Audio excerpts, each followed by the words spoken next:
Hi and welcome to Dyer Consequences, and I'm Claire Dyer, and you're watching Unprecedented TV, where free speech stays free and nothing gets censored. So today we're going to be diving deep into the realities of freedom of expression in modern Britain and what happens when you dare to actually try and speak your mind. My guest today is Jamie Michaels, and he knows this all too well. Jamie Michael. And he knows very too well because he was actually arrested and held on remand for simply posting a video sharing his views on the state of this country and everything that is happening to it. We're going to be talking about what happened, what it says about free speech today, and why so many people are afraid to now speak out. So I want to welcome to the show, Jamie. Hi Claire, how's it going? Okay, busy, very busy, and it's very stressful. Do you not feel that we are being bombarded at the moment with lots of things? You know, we're just been attacked from all angles, aren't we? Yeah, it's multiple things every day now, not just one thing every day. It's just bad news after bad news, and It's constant. You meant to just shut up about it and not voice opinions. Yeah, and you definitely know how that feels because you've not had a very good time yourself, have you? Which is why I've asked you to come on today. So I want you to sort of tell me a little bit about, well, first of all, tell me your background, because I think that's really important for people to know what your background is. Where do you want to start? I don't know. You find a place to start. It's your place to speak and talk. From when I left school, and I was a good footballer when I was younger, so I ended up doing an apprenticeship footballer with Oxford United. Before that, I was with Man United. I signed schoolboy forms, but then they released me and I went to Oxford United. I was there for about 18 months before transferring to Cardiff, and I just ended up leaving Cardiff and trying my luck in New Zealand. I went over there and then came back after about 6 months. It didn't work out over there, and I was feeling a little bit kind of lost because my footballing dream didn't quite work out. And one day I was Christmas shopping actually, and walked past the Army Careers Office in Cardiff. Went in for a browse and got talked. Met a Royal Marine. And he asked me what was my background, and I told him I had been a footballer and I was quite fit. And he said, "Why didn't you try the Royal Marines?" And I said, "Yeah, I'd seen a little bit about the Royal Marines on TV and stuff like that. I didn't really know much about it." But he said, "If you're fit, then this is the one for you." So that's what I did. I went on a 3-day trial. It's called a potential Royal Marines course, and when I came back, it was like a breath of fresh air. Because I'd had a lot of disappointments in football, and it gave me a bit of a confidence boost. So I ended up signing up for the proper training, and a couple of I think it was about maybe 2 months later, I was on the full kind of Royal Marines training course, and so I joined when I was 20. Wow. I passed out as an original, so that means you pass out first time. You don't get back trooped at all. And from there, I done 4 years in the Royal Marines, where I served in. I done 2 tours in Sierra Leone when there was trouble over there. I done a tour of Northern Ireland, and I went on Optelic one, which was the kind of initial invasion into Iraq in 2003. You are somebody who has given your life for this country, and I can see this is you in the photo. Where was this taken?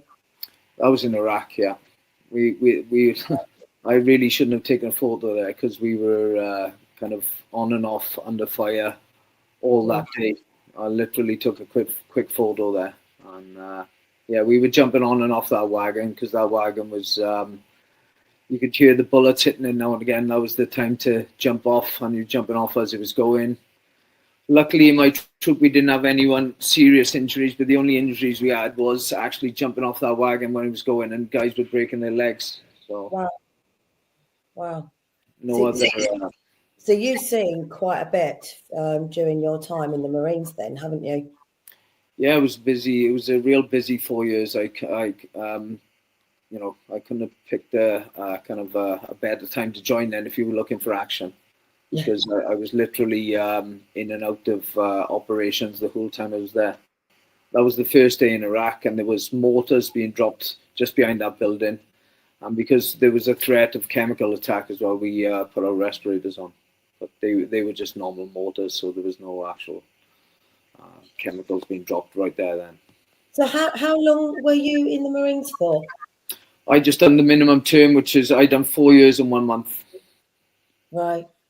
How was that when you actually left, after everything that you'd kind of been through, all of you'd been through? Well,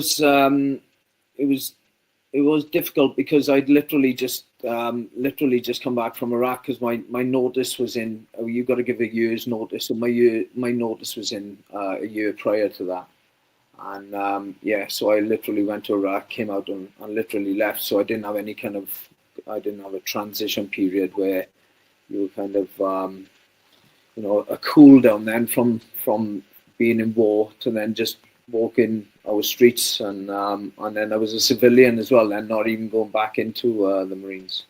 Yeah. I was in Northern Ireland. You're in Northern Ireland. Okay. So you've seen quite a lot then, haven't you? I've seen a bit, yeah. I've there's people out there seen a lot more than me, but I have seen a bit, definitely, yeah. So I'm going to move forward to see, why I wanted you to come on, because you were in fact arrested, weren't you, for a 10-minute video that you posted onto, I believe, Facebook, wasn't it? Off the back of Axel Rudakabana obviously killing 3 children and injuring 10, didn't you, Jamie? Yeah. Yeah. So the victims here were children, and that's what I was worried about. And having 2 young girls myself, yeah, I felt that I just wanted to try and do something, as in get some kind of safety measures in place for the children in my local area. I knew I couldn't do something for the whole of the UK. I just wanted to do something in my area.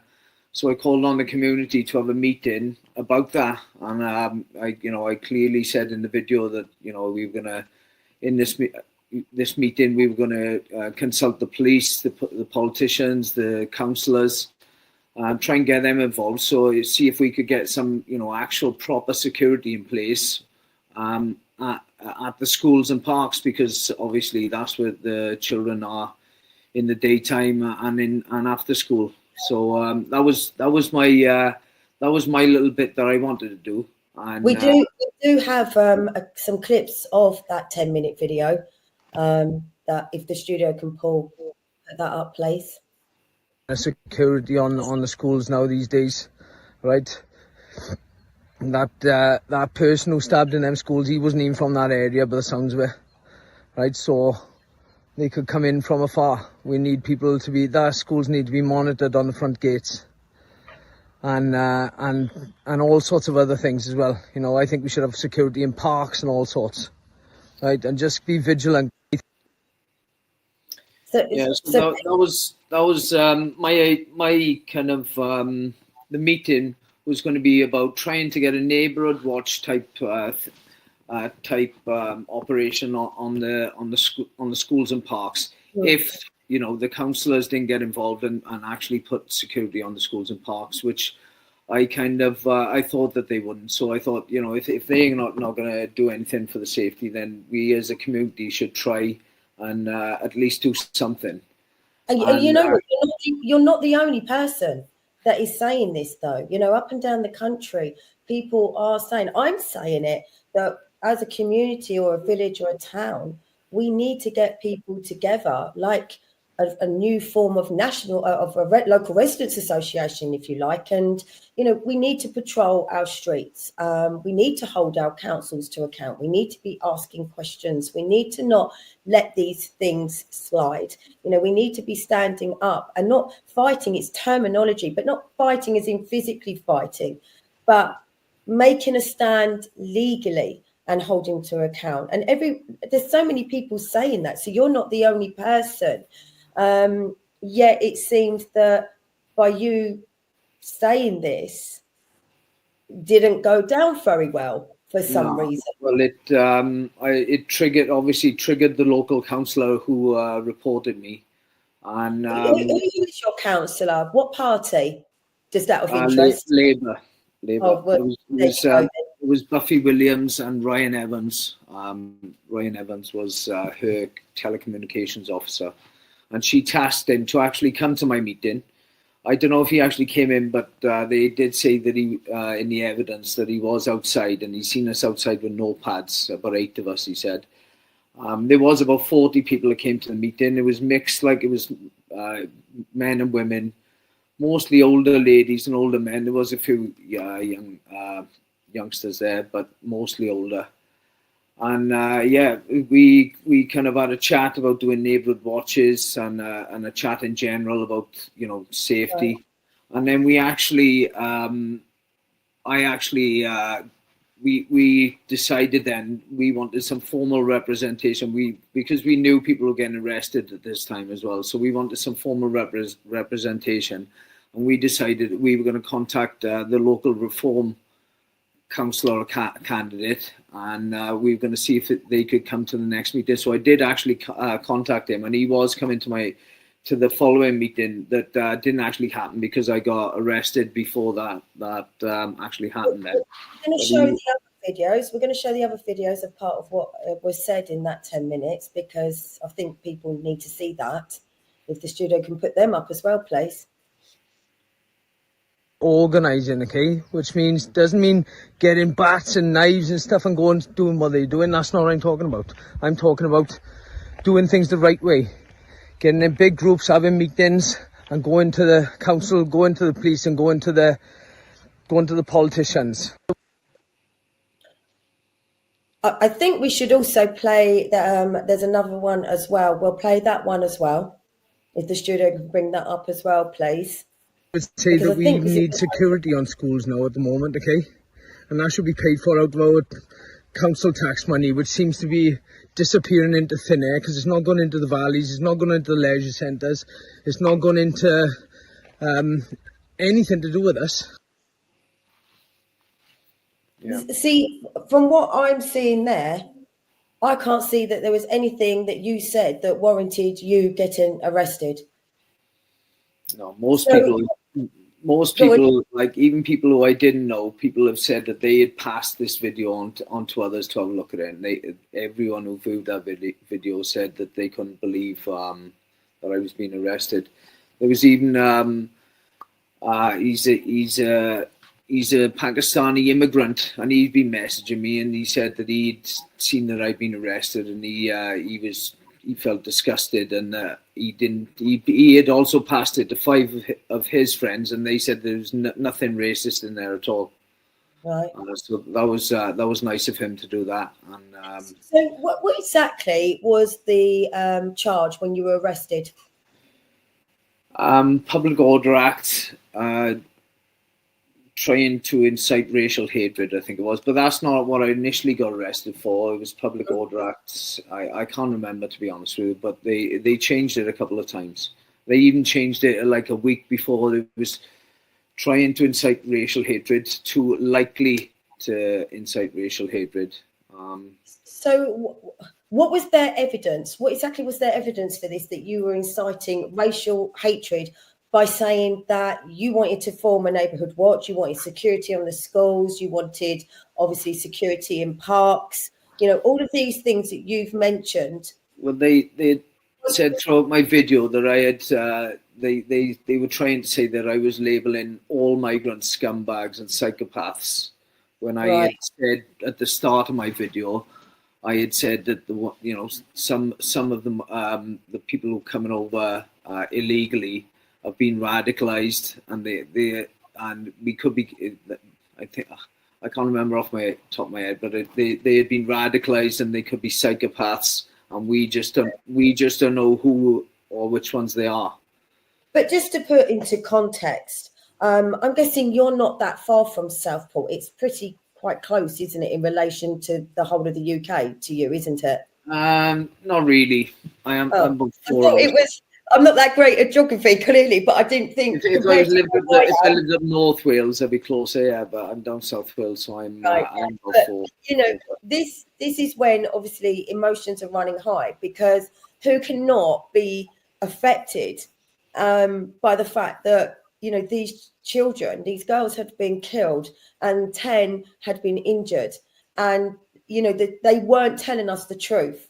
It was so obvious that the mainstream media weren't telling us the truth. That's what was getting to me. They were saying he was a quiet Welsh choir boy. Well, I was thinking that's not the actions of a quiet Welsh choir boy, and I've never seen or heard anything in my life like that in the UK. That's something that to me came from out of this country, and that's what I thought it was, because there was rumours going around that he possibly had recently come in on a small boat, but that was found out to be wrong. But I actually said in my video that this person has probably been either radicalized at home or in a mosque, and I was right, because it looks like he was radicalized at home to me. I mean, he does kind of look a little bit scary and a little bit evil, doesn't he, to be fair? Yeah. And as I said, they weren't upfront about it, and as it turned out, wasn't he they never get held accountable. The mainstream media painted him as a quiet Welsh choir boy, when multiple times he had been caught carrying weapons to school. He was known to the Prevent team. He talked about doing genocides. I mean, when the media ever get pulled in and taken to court for their misinformation? Because I had a couple of things wrong. I did think that he'd come in recently on small boat. I did get that wrong. But they were saying he was a quiet Welsh choir boy. So, that's really, really wrong. The thing is, had they been upfront with us and just told the truth, I don't think there would have been as much anger. I mean, don't get me wrong, what happened was absolutely horrendous, but it was the fact that it seemed very apparent that between the government and the mainstream media, they were trying to cover it up, and they were trying to shut down people's feelings of how horrendous what happened was, and the fact that they weren't giving answers, the fact that they didn't seem to be going the right way about it. I just think they've seen this as an opportunity to really clamp down on the so-called far right, and there is no far right that I know of. There's just people on the right who are having a natural reaction to 10 little girls being butchered, and if you look deeper into it, then I've seen it during COVID that there was people planted in them crowds to agitate it further. They'll probably be the first ones throwing bricks. They'll be at the front pushing the people at the front into the police, and we've seen that kind of thing going on during COVID protests. And then people are walking freely into the back of police vans and with no handcuffs on them. So I think there was more. I think we'll find out in the future that there was a lot more to this than riots than what we have been told. Yeah. So the point is, off the back of people's emotions running very high, very distressed and shocked about what had happened, and not to mention the fact that it was only just a few days before you'd had the assault on 2 female police officers at Manchester Airport, which they'd covered that up as well. They tried to deceive the true story about that.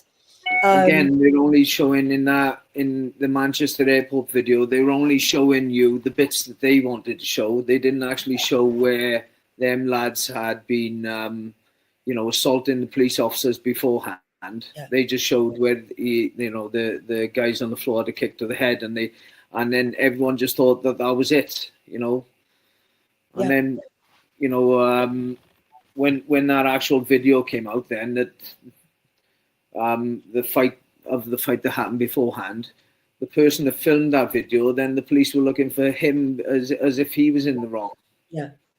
I just feel that, no one, unless you're not human, could not have your heart break at the pictures that we just saw of those 3 little girls and what happened to them. And, this is each and every one of them, their families, they've got to live with this for the rest of their lives. They're never going to get over this. And yet we know how strongly we felt about it. And off the back of that, off the back of emotions running high and the way in which the mainstream media and our government handled it, you went out and you did a video. And yes, you called them scumbags. Yes, you mentioned the fact that they may be illegal immigrants. You may have got some facts wrong, but, they twisted your terminology. You, like probably most people in this country, are thinking things are going badly wrong here. It is going wrong. Well, things were escalating, after them riots. There was the riots at the hotel, and then there was gangs of Asians walking around with weapons, or through city centres in big numbers. And I had made my video because of the escalation, and that was the kind of the spark then, the actual Rudakabana. But a lot of things happened following that, and I thought things were escalating out of control. So my first thoughts were for the children and to try and get safety on them schools and parks. Right. I made the video spur of the moment. I was just, I was thinking about it, and it was making me feel really, upset. And I just thought, I've got to try and do something. So I never really thought too much about it. I just made the video. Yeah, we're going to go to a break, and when we come back, we'll talk about what happened after, off the back of that video.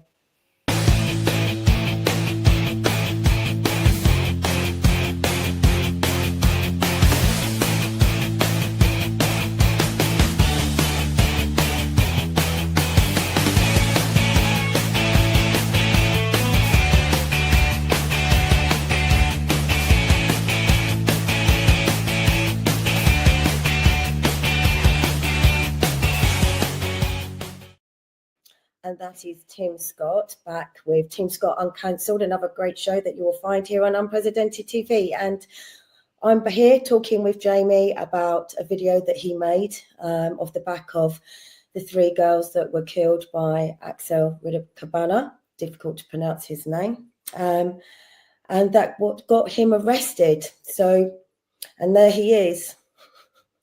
I mean, there are plenty of words, but sometimes it's best not to have those words, because if you do, you're more than likely going to get arrested for them, aren't you? As you found out, Jamie, unfortunately. So you got arrested, and what happened when you were arrested? Because this is what I find quite shocking, to be fair. Yeah. So first of all, I had a knock at my home address. My girlfriend answered, and there was, I think it was about 6 police officers there. Some were in plain clothes, some weren't. She had said that I wasn't there, I was in work. So then they came here. And my girlfriend rang me, and she said the police had been here. I said, what for? And she said, I don't know. She said, but I told them where you to come to your work. So I went outside to meet them because they won't be able to get in if they you can't just walk in the door. And as I walked out the door, I seen they were already there in the car park. So I activated my camera, as I would do for my own evidence of safety, and I asked them then what's happening, what are you here for? And they went on to say that I had been posting things on Facebook of a nature that can be looked at as I can't remember what he said now. indecent racial hatred. That's what the charge that he said I was getting done for. He told me they were going to take me into custody. I asked him for how long, and he said I wouldn't be long. So I just thought, well, not going to be long. They handcuffed me then because they asked if they could have my phone, and I was filming them, and I said, no, you can't have my phone. And then he lunged for me, so I just went to put it in my pocket, and they just they took the phone off me, handcuffed me to my rear, and took me to Bridgend police station. And I was cuffed for about an hour and a half, and I actually told them I had a shoulder injury at the time. It was really hurting me in there. I said, can you just cuff me to the rear? They said no, because of your reaction. And the only reaction I had was putting my phone in my pocket. So they kept you in handcuffs because of that? Yeah. Wow. And for, like I said, for an hour and a half. And they told me when I got to our police station that my interview was going to be ready, I was going to go straight into it. So I thought I was going to be in and out. When I got to the desk, they told me the charge, and they told me that it was a maximum of 7 years. And I was like, what? 7 years? I was starting to think, what the hell's going on? I still didn't understand what I was getting done for, because they didn't properly explain when I got arrested. So I went into the cell, and then I was waiting, and nothing happened. I can't remember if I had seen my solicitor. I don't think I'd seen the solicitor on the first day. I think he came on the second day. But this was early Friday afternoon. This was about 1-2 o'clock, I think. And it went, like I said, they told me the interview was ready. Then it went all the way through to the next day. I wasn't allowed a phone call either, when I thought you'd be allowed a phone call. But I think they were. You weren't allowed to make a phone call? We weren't allowed a phone call till after my interview. So I was kind of pushed into taking the duty solicitor, unless I knew a solicitor that I could have. They said, you want the duty solicitor? And I took the duty solicitor. I've never been in trouble before where I needed a solicitor. And I just, but I wasn't allowed a phone call. And I think they said because they were I can't remember the reason why. Maybe it was because they were possibly looking that I was getting done under the Terrorism Act, because that's what the duty solicitor told me later on. That he said they were possibly looking at bringing my partner in as well, guilty by association, just for living with me. You're joking? No, yeah. She's committed no crime, but they're going to bring her in just because she's your partner, yeah, and association, because he said something about the Terrorism Act, and I was like, I kept saying, for what? What have I done? And he kept saying, he going like, I don't know. He said they trying to take words out of your video and take them out of context and say that they've they're trying to incite racial hatred. And I kept saying, what words? What did I say? And he said, I can't tell you because the video was buffering. Okay, so the video my video they uploaded to this portal, it was buffering. So my duty solicitor couldn't see the video. But he was going off the transcript, and the words were changed in the transcript. They even changed the name of my video. The name of my video is "This Is What I Think," and they changed it to "This Is What I Believe." And they changed one word in the transcript where I said they started a riot en masse. They changed "they" to "I," so it read "I started a riot en masse," and the video didn't work. So in the transcript, I've admitted to starting a riot, and I kept saying to the solicitor, "Well, what do you mean it doesn't work?" Because surely it's, you've got to be able to look at the evidence. Well, I've heard this from a few people before that have been arrested on maybe something they said in a chat or WhatsApp or social media. And when they're pulled in and they've asked, what is it I've said? What is it I've done? They go, they haven't got it. They haven't got the evidence. So you're basically being arrested and charged with something that they haven't even seen yet. They can't provide it. And it just feels like they can just arrest you for absolutely anything. And you're actually being treated worse than, say, a paedophile or somebody who's murdered someone at this stage, because it seems to me that, taking away free speech and cracking down on what people are saying and people having an opinions is now seen as a bigger crime than, say, attacking somebody or murdering somebody. And we do actually... We do have the video of your arrest, actually. So we're just going to play that before you happy go. now, yeah? So my camera's rolling. Anyway, do you want my badge number, anything like that? You happy for me to continue? Numbers always good. And I'm for the 8441 as well, right? Both working for Port Police Station back, right? Okay, yeah. To be totally honest with you, alright? We've had a report, there's been posts put on Facebook, right? Of a nature which could be, listen now, right? Let me just finish what I'm trying to say. Could be seen as racial hatred, alright? It's a load of bollocks. Right, You know listen that. now, You were trained. listen now, alright? So let me finish what I got to say, okay? So based off of that, right, the time is 12:55 and I'm arresting you on suspicion of indecent racial hatred, both Show on me social which one media. first. You Show do not me have to which say one. anything but me on your defence. If you do not mention my question, subject to later riding court, 18 do say maybe given an evidence. Do you understand that, fella? And it says if we raise it for a prompt and effective investigation, okay? Do you understand that? What is the racial thing? I need to know the racial. I've given you the circumstances, accusations. right? We'll get to the bottom of it in custody, alright? In custody? Yeah. For how long? You won't be for long, right? Be an interview. I'm working. And go from there. I know, but you become with us, but for that reason, alright? So you're happy for me to have your phone and we get going straight away? No, I'm not happy for you to have Right. my phone. Alright, hang on. Right, well, now, Okay, no, you'll have put it. your hands down, Okay. right? I'm not Stop happy. resisting. No, I'm not that's happy. fine. Right, that's fine. I'll give it to you now. So I'm laughing because it's not funny. boys. Here we go. Are you happy now, yeah? It's still playing. I'm kind of looking at that. If you had a vendetta against somebody, all you would have to do now is phone the police and say, I want to report them for a Facebook post. And they're going to turn up at your door, arrest you like that, because it's all circumstantial. And we'll arrest you and then we'll discuss it down at the police station and then we'll look for the evidence afterwards, rather than having the evidence in front of them and saying, yeah, this is an arrestable offence, we'll arrest them. And then it just goes from there. And the councillor arrested me. She was responsible for arresting the other two in my area as well. And they actually got arrested.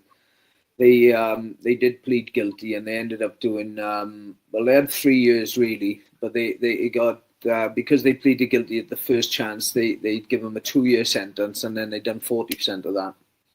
And Wow. one of them was a veteran as well. Right. So, and this is kind of similar with Lucy Connolly, isn't it? Because it almost feels that she was kind of tricked into saying, "Oh, if you plead guilty now, you'll only carry out a third of I was quite firm from the start. I said, "Look, you've pleaded not guilty." What have I said?" And when he was saying, "Look, I can't see it," I just thought this is bullshit. So I said, "Look, I'm not going guilty." I said, and he was like, "Well, you know, judging on what you've said and looking, comparing it to other people who have already been charged, and they're looking at 2 to 4 years. That's what they're telling me. You could be missing. You could be doing a lot of extra time if you get found guilty and you've gone not guilty. You could be doing all that extra time and hinting that to me all the time. I said, look, I'm not going guilty. I said, done nothing. I said, what have I done? And he said, look, if you had said this a couple of months ago, things would have been different. And I was like, why? Why would it be different? I said, sorry, we've had a new government, but the laws haven't changed. Yeah. And he just went like that, agreeing with me. And he also said, don't make this political. And I thought, well, it was kind of political because I was talking, I've been talking about Labour Party and getting the councillors and stuff involved. But he said, don't make it political. Starmer wouldn't like that.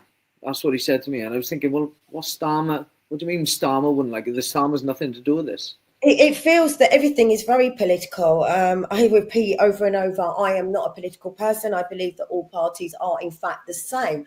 But what I have to admit is that since we have obviously had this Labour government and had Keir Starmer as Prime Minister, it is becoming very, and I can never pronounce the word, authoritarian, isn't it? We're kind of moving into a totalitarian, and I'm going to sound really stupid because I can never pronounce the word, but we're heading that way. It feels like almost a personal vendetta coming straight from 10 Downing Street. And am I going to get arrested for now saying that? Who knows? But well, it feels going really heavy-handed on trying to stop any kind of, I don't even like to use the word dissent, because it is just freedom of speech and having an opinion about the way in which our country is being run, because we can't deny the fact, sorry, I'm on a rant now, that, you know, they are the public servants. We have put them in this position, and yet we're moving into times, we already are in these times, that now it's like they control us. It's not the other way around. They're not working for us. They're controlling us and shutting us down. We're not allowed to have an opinion anymore. You know, so they've forgotten their role. Like you said, they serve us, and we have forgotten as well. I think that they do serve us because people are afraid of them, and they really, you know, they should be serving us, and they're doing the exact opposite at the moment. Like you said, they've been really authoritarian. yeah. And off the back of that, you didn't even get bail, did you? You got remanded. Yeah. He said that I was. He feared that I was going to cause further offences, and even though I've not got any previous, I had a drink driving 15 years ago, but that was it. So they're psychic now. Then, you know, you do one video, and actually the best portion of that video is just trying to get people together and work within the law. But clearly, maybe they saw you as a threat in that respect, so they needed to kind of shut you down. Yet your history, you know, the life in which you've led has been exemplary. You know, you have served this country. You've put you know, you may know you've given your life, really.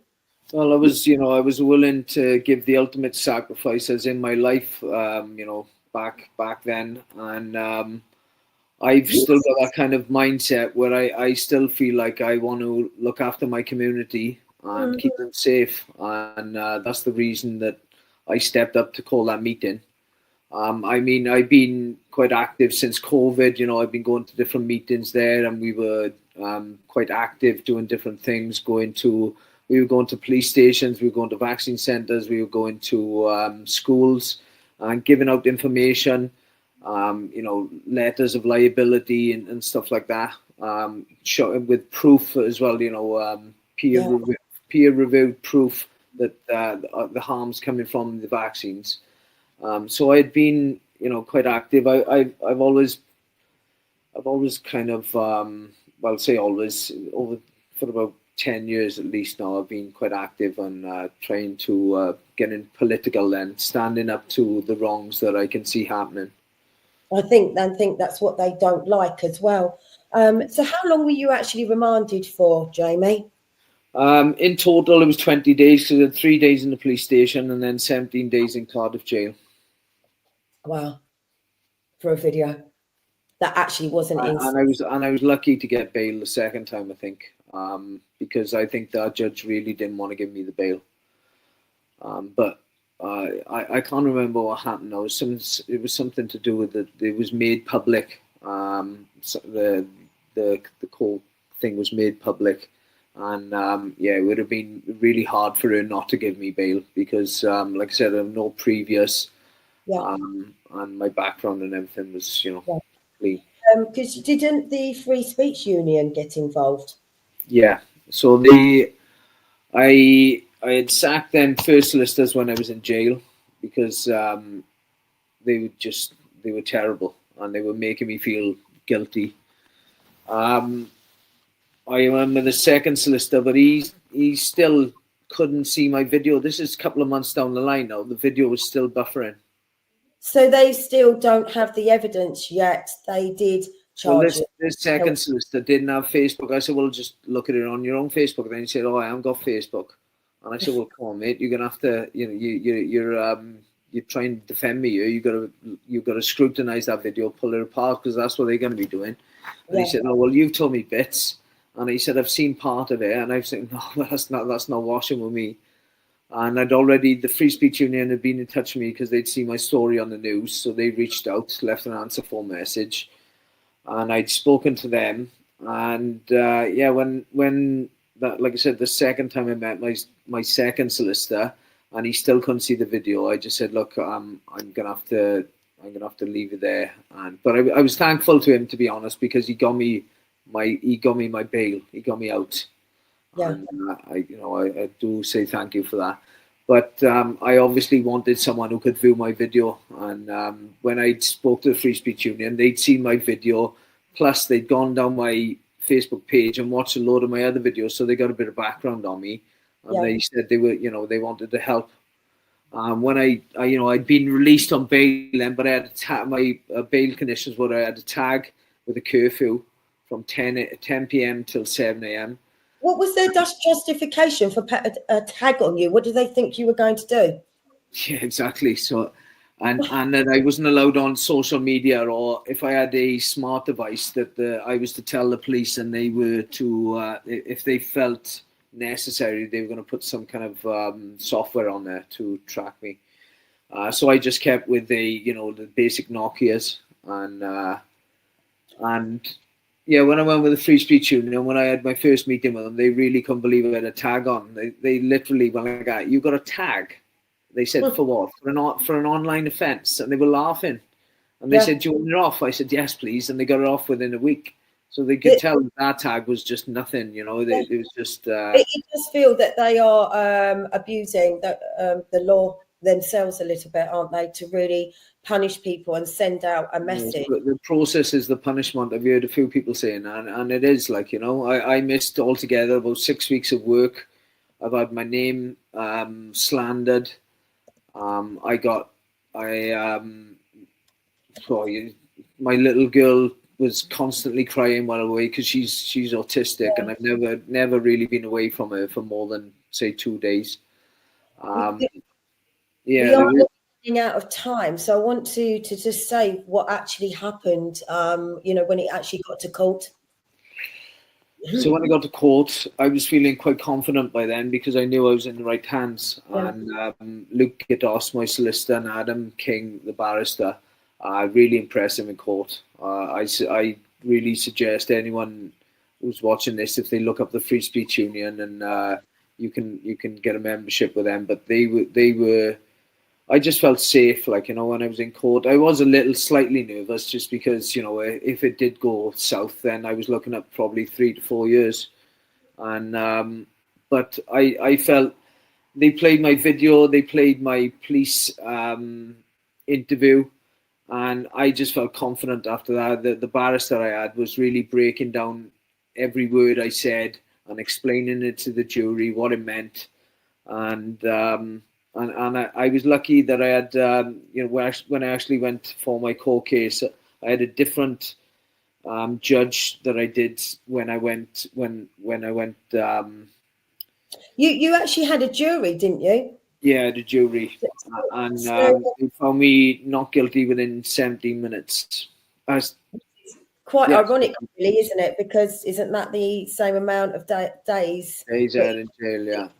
On remand. It almost seems like that was, a kind of deliberately done by the jury as a message. Do you know what I mean? 17 minutes it took them for the 17 days on remand. It probably took them 5 minutes because they have to go down to the back room. They have to pick the chief juror, then the one that stands up and says it in all that time. So they didn't spend much time thinking about it. So it was very. Once you watch the video, I think once you watch the video, you decide for yourself straight away.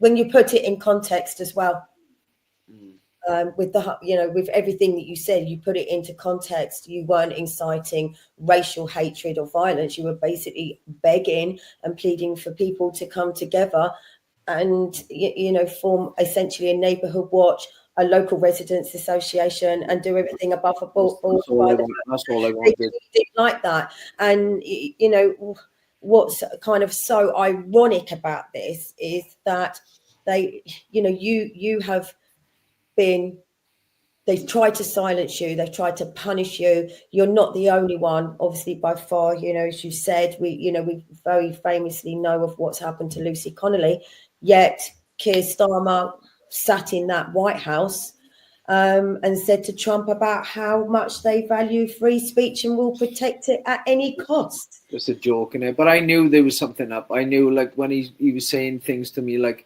if you'd said this a couple of months ago, and Starmer wouldn't like this, you wouldn't like you to make this political, and Starmer's fast tracking these to the Crown Court. So I was thinking, this is this isn't right. There's something wrong here. And I was thinking, I'm not going to get caught up in this stitch-up operation. I stood my ground, and I knew that I hadn't said anything as well. That's why I kept asking them, what did I say? And they were going, I don't know, because the video doesn't work.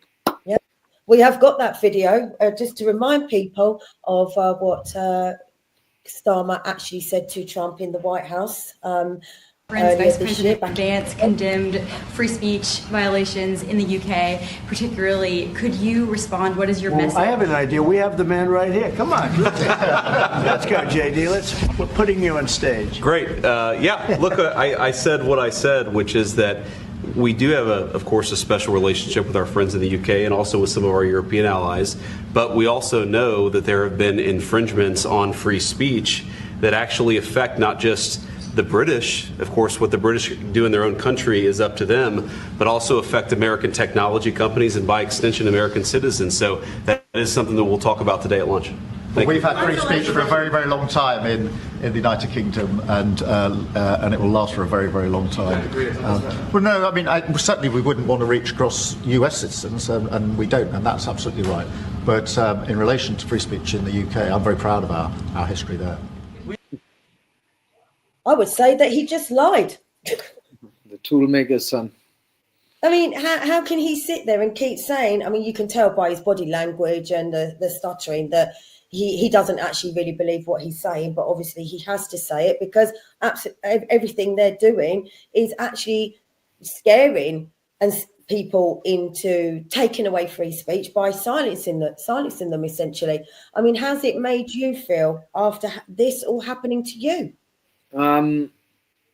Like I was really, really cautious for a while afterwards. I'm kind of coming back to how I was before now, because I feel that we can't have our voices taken away. If we have our voices taken away, we can have all our freedoms taken away following that very soon.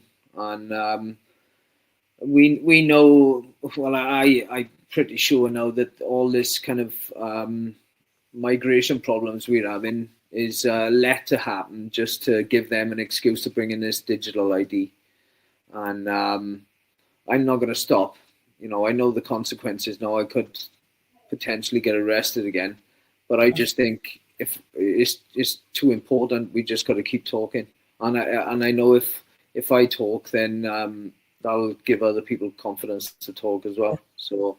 And if they did shut me up, then everyone else around you would probably be quiet. And that's I think that is actually the intention of all of it. Is, you know, we are losing free speech, and it is very concerning about where we're heading. And as you just said, you know, you felt extremely cautious. I mean, I'm very much aware. Every single day I put something up on social media, I think very carefully about the terminology and the wording in what I say. But I know that, you know, anything that you say potentially against them is going to get you arrested. And, you know, by doing this... They call you a racist or Islamophobe now for literally nothing, like, you know, just because you disagree with them.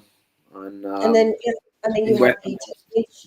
You know, we've mentioned Lucy Connolly. You know, it's not just you. There's so many other people. There was a couple that were arrested for speaking out. Well, not speaking out. They had issues with their child's school. And, you know, they ended up being arrested. It's very easy now to get somebody arrested with the way in which, you know, our government are instilling this, to call the police for anything that anybody says just for having an opinion.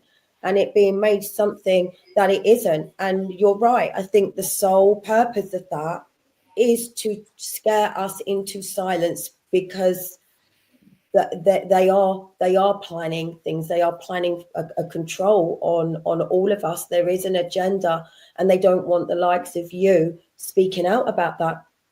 Yeah, no, they really want to clamp down on our freedoms in all sorts of ways, and say freedom of speech is just one of them things. But they're going to be clamping down on our freedom of movement, our freedom of purchase.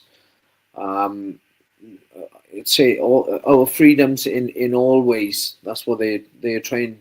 They're going to try and dictate to us what what we can and can't do in everything before long.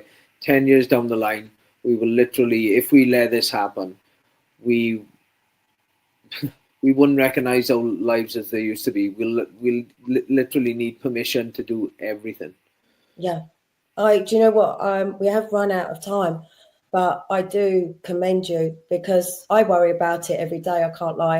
I worry that I will get a knock at the door and I'm going to be arrested at some point for something that I've said or done, but it hasn't happened to me yet.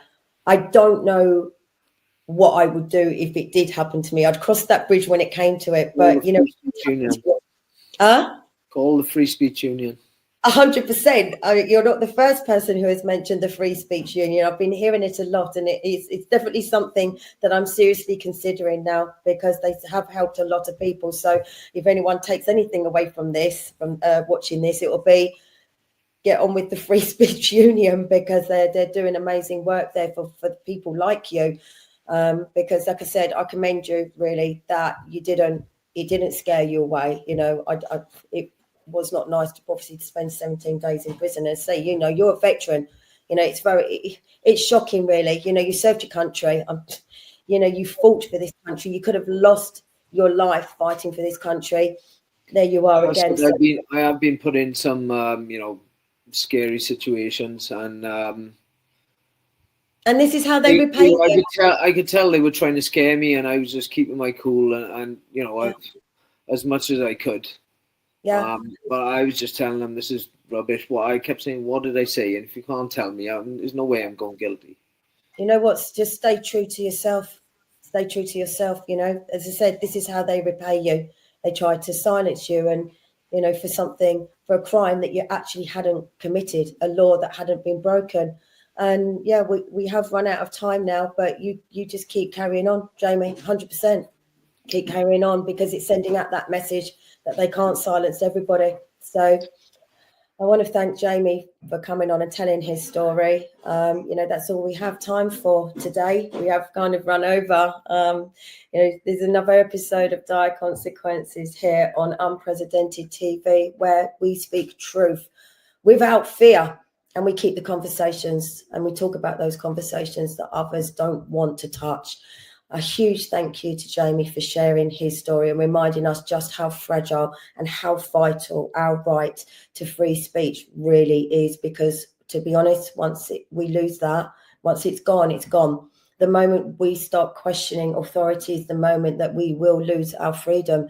If you value open dialogue and independent voices, don't forget to like, share and subscribe to us here on Unprecedented TV. It helps us keep those important discussions alive, and we want to keep having them all the time. I'm Claire Dyer. This has been Dyer Consequences. And until next time, stay brave, stay curious, never, ever stop speaking your truth.